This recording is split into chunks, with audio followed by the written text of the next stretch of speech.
We've been to a few casual connects over the world, in Seattle, in Kiev, and also in Hamburg. We've always wanted them to come over in Asia, so it's really glad that they've actually finally came, and we're very glad to be here and to be part of it. So today I'm going to share a little bit more about global opportunities for social games, and I've been actually looking at the the overall program for Casual Connect, and I realized that actually there are actually a couple of talks that's related to the same topic. So I'll still talk about global opportunities, but I'll go a little bit light on that. But instead, I'll share some tips. And obviously, we'll leave some time for Q&A. All right. So first of all, maybe I'll talk a little bit more about who we are, who is 6 Waves. So basically, we're the largest independent publisher of social games on Facebook. Our vision is really to bring the best games to users all over the world. So, Facebook basically is the best platform we feel that could reach the most users, but they also have a couple of blind spots. So I'll talk a little bit later about what are those blind spots, and that's actually how drive our strategy on moving to some of the other platforms and help developers to bring their games to these users. So some quick numbers, company snapshot. Company was actually founded in Hong Kong in 2008. Right now we have over about 20 million monthly active users on the Facebook platform alone, and also about 3 million daily active users on Facebook. We actually switched to publishing in 2009, and since then we have published over 120 games. Right now we have 5 global offices. Of course, the headquarters is still in Hong Kong. We have an office in San Francisco, Tokyo, Beijing, and recently we also opened up an office in Moscow. So basically we want to provide really good support over different time zones to our developers over the world. We started on the Facebook platform, but we also moved to some of the Japanese networks and Mixi and Yahoo Mobile Game about 18 months ago. And then also a couple of months ago, we also launched our very first game on Tencent in China. And also starting last year, we also starting to move into the mobile space on iOS and also on Android. So basically, this is what we do. This is what we help the developers. In the first 2 boxes about growth and distribution and cross-promotion, that's how we drive a lot of users into the developers' game. So the 20 million users that we have on a monthly basis, when they play the games, they will see our cross-promotional bar.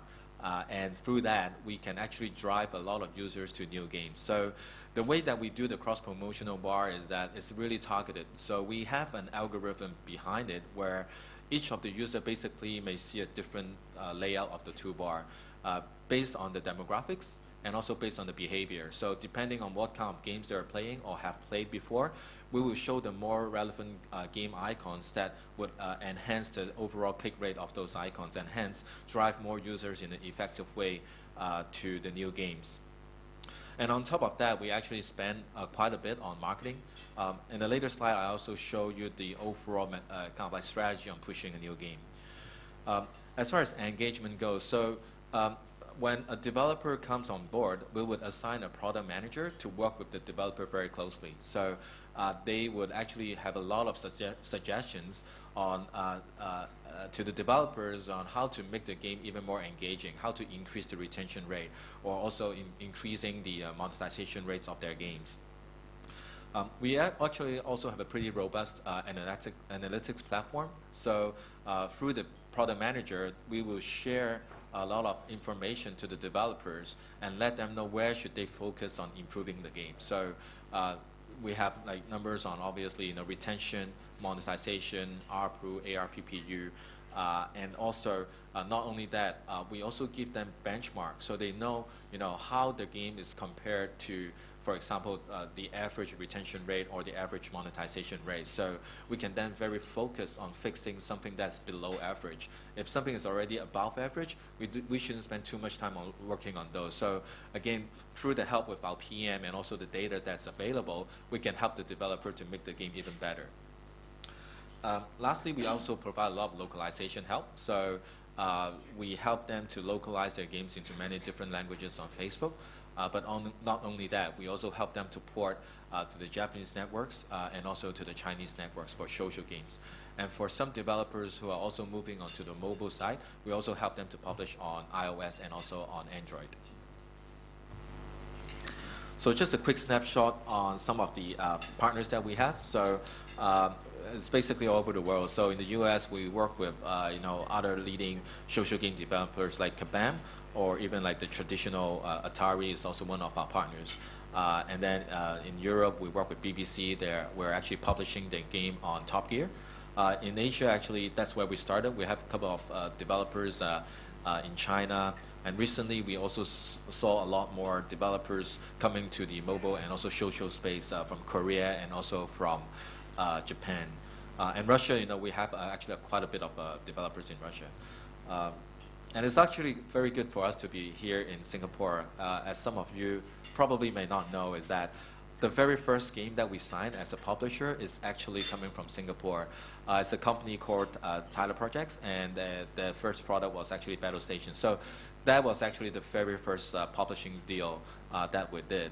And then, we also work with Game Ventures here, and also more recently, we've been working with Landshark Games with Paul sitting over there.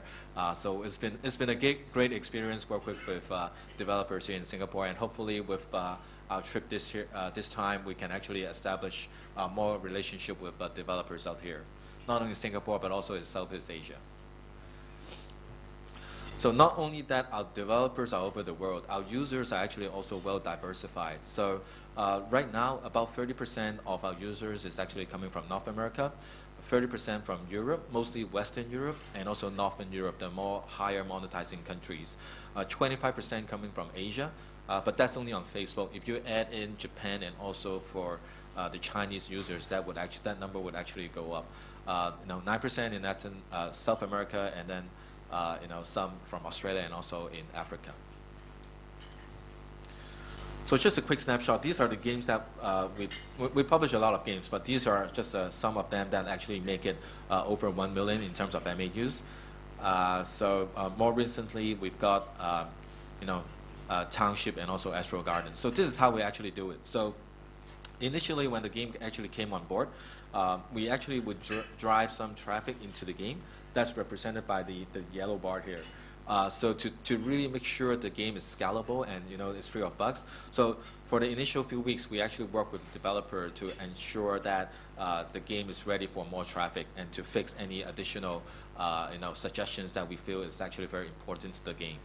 So after a few weeks, when the game is entering to a more stable stage, that's actually when we actually push up more internal promotion, and also that's when we start to actually pay for additional marketing campaign to drive more users into the game. So basically we do a lot of Facebook marketing. So we've tried a lot of different channels to drive users. We feel that the Facebook marketing channel, despite its high CPI, is still the most effective way to drive new users. That's the orange bar. And at the same time, we work with developers to implement even more viral features to the game. So the game can actually grow even more organically. So that's the green bar represented here. So pretty much that's typically how we drive traffic into a game. Again, so these are some more recent case studies. So for Township and Astro Garden, these two games are also kind of like broke the 1 million MAU mark. And that kind of growth pattern actually is very similar to what I've just described earlier. So now, some sharing on global social opportunities. So obviously, Facebook is the most dominant network. They've got like close to 900 million users now. But again, other than Facebook, there are actually a lot of other social networks in different regions and in different countries. Actually, this is a little bit outdated. I think Brazil is now also a Facebook country. I think they've actually, in terms of number of users, they have already taken over Orkut. So here are some industry reports. So this is taken from LCM. So they expect that growth in social games is actually coming from games in newer genre and Facebook. I think on that we would agree because we've observed the same situation. So for example, we published a hidden object game on Facebook about last year. And that was actually the very first hidden object game. Hidden object games have been very, very popular on a web game basis or downloadable, but that was actually the first one on Facebook, and it actually worked very well. And it actually inspired other companies like, pushing out Gardens of Time and also Hidden Chronicles. So, but the first game that was actually a hidden object game is actually a Mystery Manor that we helped push from Game Insight. The other prediction is that improving monetization. Again, we actually, based on the data that we've seen, we also see that is happening. That's coming from conversion rates. So basically, I think since Facebook credits become mandatory, we saw that the overall pay rate has increased. I think they made it a lot more seamless in terms of the payment. The other advantage of having Facebook credit is that the brand behind it. So before Facebook credits, each of the games, they will implement their own payment channels, and some of the payment channels are really not familiar for the users. But with Facebook brand behind it, I think they're more willing to, bring out their credit card or are willing to actually make payments. So we also see conversion rates in terms of the pay rate has improved. The other thing we also see is the overall ARPU increase. So I think the quality of games that we've seen on Facebook is also improving. So that's all encouraging. The other prediction is that there's going to be a lot more alternative monetization, such as ads. We haven't actually seen that happening yet. We've seen some, more interesting advertising, methods, such as, videos. I think those are more related to incentivized offers. So those are actually happening. But in terms of the traditional, more like the banner type ad, we don't see that happening. But what we also see happening is product placements. So I think a lot of brands are actually seeing that their consumers are actually spending more time playing social games, and they just want to follow the consumer. So we've been seeing some kind of like product placement that's happening on social games. So that is happening, but I don't think it's still a major force. I think the major monetization is still coming from the sale of virtual items. The other prediction is saying that social games is going to be coming off Facebook, such as mobile, online, and also console. So definitely, I think we also seeing that there will be more mobile games or social mobile games, as you may want to say that, and there will be more games that are trying to do cross-platform. So again, going where your consumer is going, and allow them to play whenever they want to play, be it on a PC platform or a mobile platform. And I think what this report doesn't really say is that off Facebook meaning is actually also other country networks. So what we've seen also is that in China or in Japan, the social games are actually also growing pretty quickly on their own networks. So I think that also is going to drive the global revenue for social and mobile games. So they expect, overall the industry is going to grow about 30%. So depending on what kind of report that you're reading, this report from LCM again expect that the gaming industry for this year is about 50 billion. So that includes your traditional console type of games. But the fastest growing area is actually coming from social and also for mobile. So this year they expected it's going to be about 8.4 billion with a CAGR of about 30 to 34% until 2015. So numbers may be a little bit different depending on kind of report, but I think it points to the same conclusion that social and mobile is actually growing. So let's talk a little bit more about Facebook, because I think that is still the best platform to reach out to the global audience. So what you see here is actually information from Social Bakers. They actually break out the users in terms of continents. So Europe, North America, and Asia, they are all over about 200 million users. But what's interesting to see is that for Asia, the overall penetration rate is actually a lot lower. And there are some reasons to that. So what I've done here is that I look at the number of countries on Facebook, and I took out all those with penetration under 15%. And then I kind of like rank them. So you see on top of that is India. We've actually had a lot of Indian companies here. And I think they would agree that there's a lot of potential for the Indian market. The challenge right now is that I think the overall monetization and ARPU is still relatively low, but I think it will only come up. So India is actually a big market, but it's relatively easy to break into India in the sense that you don't really have to localize the game too much. I think most of their kind of like the higher income bracket of the Indian users are actually English speaking, so you can just use your English games to target this particular country. Now, Japan and China, the penetration rate is actually very low, despite that a lot of users are very accustomed to internet, and internet is very popular for this country. So I think for Japan, the challenge is that most of the users, they still prefer using anonymous identity when they participate in social networks. The fact that Facebook requires you to register with real information is something that they find a little bit more hesitant. And then in China, I think it's more like a policy issue. The Facebook actually is being blocked from being accessible from China. So I think that's going to continue. So we see the situation, and there are some gaps where Facebook cannot actually reach to the users in this country. So we've been actually spending more time and trying to help our developers to go into this market. So I'm just going to share a little bit more about Japan and China. So let's talk about Japan first. So Japan is a very game-friendly society. The kids actually grew up playing games, and I think in a way they're well-trained that to pay for games is so natural to them, and that's why it's also explained why the ARPU is so much higher. It has a very reliable infrastructure, both fixed line internet and also for mobile internet. And I think for Japan, it's definitely, the bigger potential is also on the mobile space. A lot of users have been using their mobile devices to play games. The market on its own is actually pretty big, 100 million SNS and also social game users. But if you look into the ARPU, which is typically anywhere from 5 times to 10 times, that actually makes Japan itself a very attractive market. And then I think the users are also, not only they're willing to pay, they're willing to come back every now and then to continue to participate in the game. So we've seen retention rate in Japan is actually very, very high. So it's all good, right?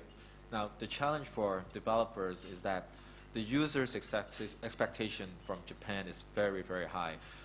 Not only from the customer service point of view, they expect everything to be flawless when they launch the game. Versus when on Facebook, everyone expects the game is on beta forever, right? So they kind of expect, bugs is part of the game. But in Japan, it's very different. They expect that the game will be free of bugs. And they expect that, if they do send an email for customer service support, or even they would expect there's a phone number to call to provide real-time support. So, that actually is very different. And the other thing is that they consume assets very fast. So we've been launching a few games in Japan. I think typically, a game on Facebook may take a user, maybe 2 months to reach to the maximum level. In Japan, we've seen sometimes they take only 1 or 2 weeks to reach the maximum level, and then they send us emails say, hey, can you actually add more levels? So I think that's the actually challenge for developers who are trying to break into Japan. But I think still definitely worth the effort. So a case study is, this is a game that we publish on Facebook first, and then we actually bring it over to Japan. So it was ranked in the top 10 before, and it was launched actually quite a long time ago. It's almost a year. So again, the numbers are not that big, and also back then Yahoo Mobile Game was just launched as a new network. But then given the ARPU that we've seen, we're actually quite happy, and the developers are also quite happy with the performance for that game on the Yahoo Mobile Game network. So what about China? So China is a totally different story. The market is huge, it's big. Estimated to have over 800 million social network users. ARPU is still low, but I would say that's the average ARPU is low. We've seen actually the range to be pretty big. The higher ARPU games can actually reach very high. But overall, we still think there's a market with a lot of growth potential. So if you look at how they're willing to spend on those MMO games, there's actually, you have users that are willing to pay. And then typically for those high ARPU games, they do have a PvP elements that seems to be very natural. I guess, you know, if you want to have higher monetizing games, somehow you have to create some hatred among the users. And if you have hatred among the users, they're more willing to spend more to equip and to have better weapons so that they can win the next battle. So this is something that we find quite interesting, especially in China. Games generally, they require heavy community promotion. So not only that you have to launch the game and market it and drive new users to the game, but you have to do a lot of, spend a lot of effort to continue to maintain users coming back to the game. So, and they use a lot of forum, and Weibo is actually their Twitter.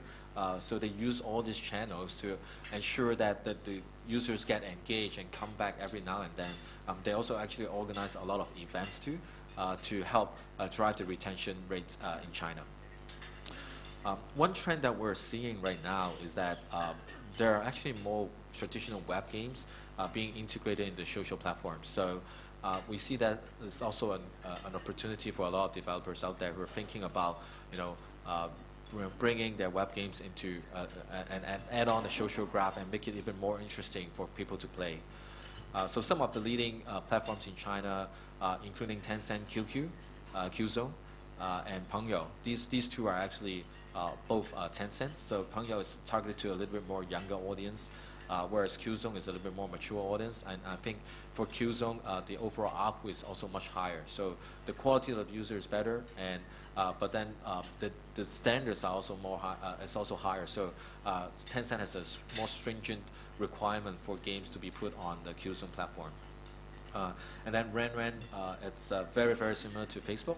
And then you have Xinlang Weibo. Weibo is the largest. Xinlang Weibo is the largest Twitter type platform in China. They're also trying to bring games to the platform and to the users. And then Kaixin is another social network. So I think localization is very key to a game. So obviously it's not just about the translation or touching up the graphics. So this is a game called Ravenwood, which we publish on the Facebook platform, and it's a very popular game. And the graphics is actually very universal. So we didn't do too much localization on the graphics as we bring this game on Tencent. But you know, the viral features and the feed are very, very different from Facebook. So you know, this is where you have to spend time to figure out, you know, how to actually replace those viral feeds and API with the more local relevant API. So for example, you know, you can actually play this game and you can take a picture of your game. And then you can post it on Qzone and also on Weibo. So you know, you wouldn't. I mean, right now you don't do that on Facebook because everything is within the Facebook ecosystem. You can actually do a photo and then you post it as a photo within your Facebook photo album. But then if you're thinking about bringing your games to other networks, then you have to really spend time to figure out, you know, what are the best features that you want to put, what are the best API that you want to take advantage that Facebook is not offering, and to actually serve the local audience.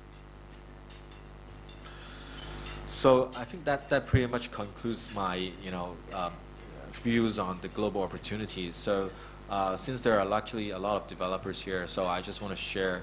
Oh, by the way, who is actually involved in game development? May I just see a show of hands? Yeah, so I think that's actually quite a bit. So yeah, some tips that we've actually you know, accumulated over the years that we've been doing Facebook publishing. So I'm going to share 3 today. The first one is about monetization. Actually, I think all of them is about monetization. Instant completion. So we find this very, very useful. So for a lot of tasks that you have to do on Facebook games, people can actually come back every now and then to get it completed. But what we see is very useful is that as you show the amount of time that is required for the task to be completed, you show a button where you can just click and you can finish that task instantly.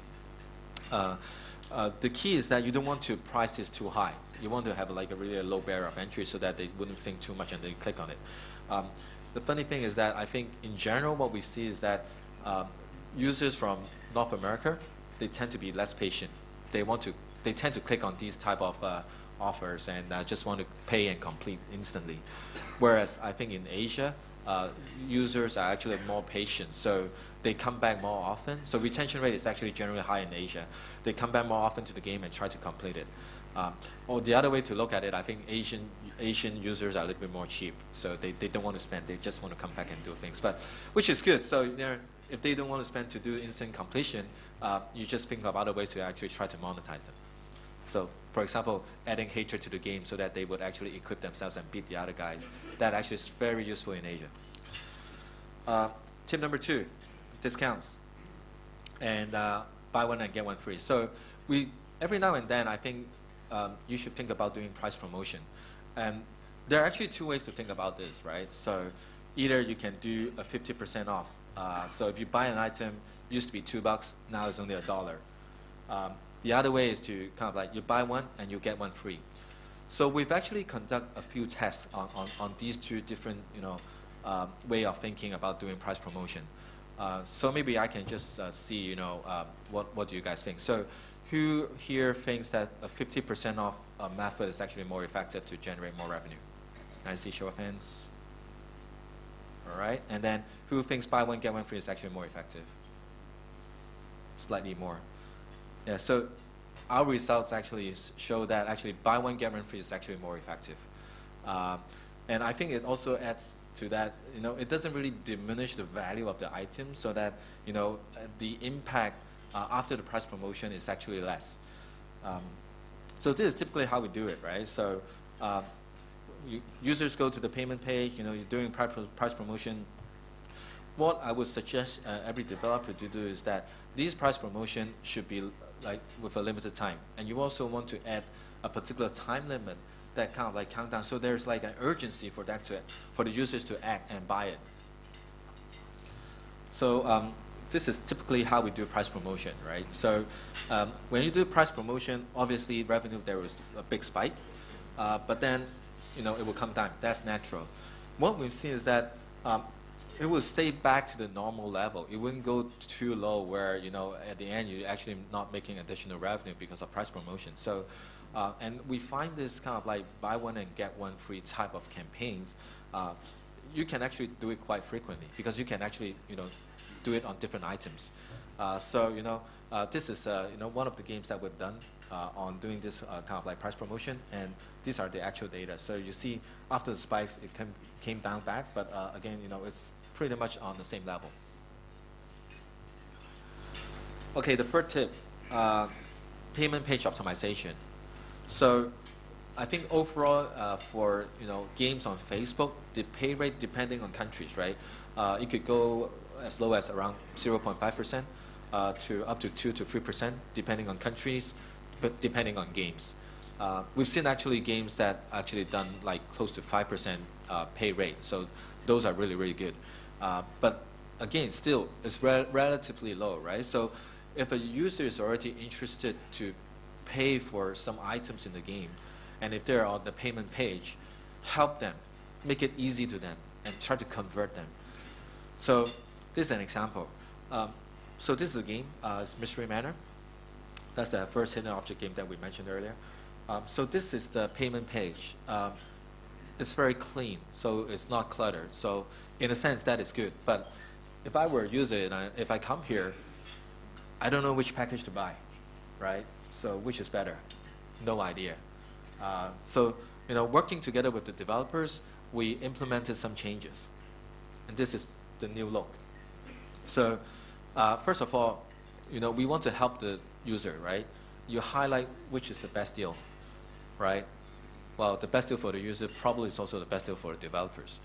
And then what we find is also effective is this, when you buy a package, you also include a treasure, on in Japanese, the captcha. So it's like, some random additional item that you cannot just use money to buy. Again, we find that would actually encourage more users to pay and also to go for this package. And one last thing is that you want your best deal to be above the fold, right? You don't want to scroll down and look for that package. You want it to be right in front of them. Well, I just want to give you one more bonus tip. and we find this actually very interesting, and it's tried before you buy. We haven't seen this being implemented by a lot of developers out there, but this is actually something that we try. So this is a game, again, Rainbow Fair. So when you go to the payment page at the shop and you select different products, every now and then you have a try button. So what does that do? So when you click on try, you can actually put that item in your game, right? It's kind of like trying a pair of shoes, or you're trying a new shirt, or trying a pants, right? And then you look in your mirror. So it's a big difference, right? Because once it's inside your game, you can look how cool it is and what kind of function it performs in your game. And then as the user come back every time, there's a timer up there where the trial period is actually it's gonna end soon. And you also kind of like encourage them to buy and keep. So when you just click, you buy and you keep it, you don't have to kind of like go through the shop and have to place the item again. It just stays right there. So we find this actually very effective. Again, when the time has expired, next time when they log in, you don't want to give up, right? You don't want to kind of like give them one more promotional message and say, hey, you can keep it right there where you placed it, and also right now we give you a 35% off. So if they click, everything's done. It's that particular item will be placed in the game. So again, these are some of the games, ideas that we share with our developers. We actually have a lot more. So we have our product managers working with our developers, and from time to time we have something new about Facebook. So for example, there's a lot of going on right now with the launch of App Center. So we've been actually talking to Facebook too about what are the best practices, and we share that with our developers. So I think in summary, if you're thinking about global, I think, definitely. I think there are actually a lot of gamers out there all over the world, and you could actually maximize the revenue potential of your games by bringing it to different countries and localizing into different languages. So I think going global, the easiest way is still going through Facebook, because it is still the biggest platform out there, and in a sense, to localize into different languages, it's not that hard. You've got the game out there already, so it's definitely worth trying. But then there also are the country networks that you want to think about, and these could be low-hanging fruit. And just by doing a little bit of change and plugging into those APIs, you could actually explore a whole new market. And as you want to go to the local platforms, I think there are a lot of advantages of going with a local partner or a global partner with local presence. So these are experts in optimizing the game, so they understand what works for the local audience and what doesn't work. So something that may be popular in the West may not be popular in the East. You want a partner with strong local relationships with the platforms. You want to have them to kind of like communicate them with a regular basis. So again, someone that speaks the language, understand the culture, can give you a lot in terms of bringing your games and being featured and get promoted. And then the local marketing channel is very different too, right? So for Facebook, you do Facebook marketing. For different channels, sometimes you have to go to different kind of like games websites. You go to forums to push it. Sometimes you also do offline promotion. You do advertising on print. So depending on which country and which networks you do, it will be different. And again, I think customer service is also very important. It's very hard to do it without the knowledge of speaking the local language and understanding the requirements for the local users. So basically, that's my sharing. If you have any inquiries, feel free to send it over to our email. And we have a BD director who's responsible for Asia region. His name is Gene. Some of you might have met him during the parties. We also have a booth out there over that corner. So if you have any more questions, we are very happy to be here to answer them and help you out. And I think I still have some time for maybe some questions right now. Thank you. Thanks. Say you want to go to China, do you recommend Ren or QQ or whichever platform is easier? Okay. Now, if you want to go to China, and assuming that you have a social game already on Facebook, right? Now, the API between Facebook and Ren is very similar. So in terms of technical work, I would say Renren is easier for a developer. But if you want to really reach out to the maximum number of users, I would still recommend Tencent and Qzone, right? Because they have not only the Qzone platform, which actually monetizes really well, they would also help to use their own network to help promote games. So Tencent, as some of you know, actually started as an IM, so they still have the QQ IM, which they would actually feature games. They also have like their QQ Mail, and also they have their own QQ Weibo right now. So they would actually help to leverage their whole network to push out games. And again, because of the higher ARPU in Qzone and the number of users, if you want to maximize revenue, I would say that Tencent is probably a better network.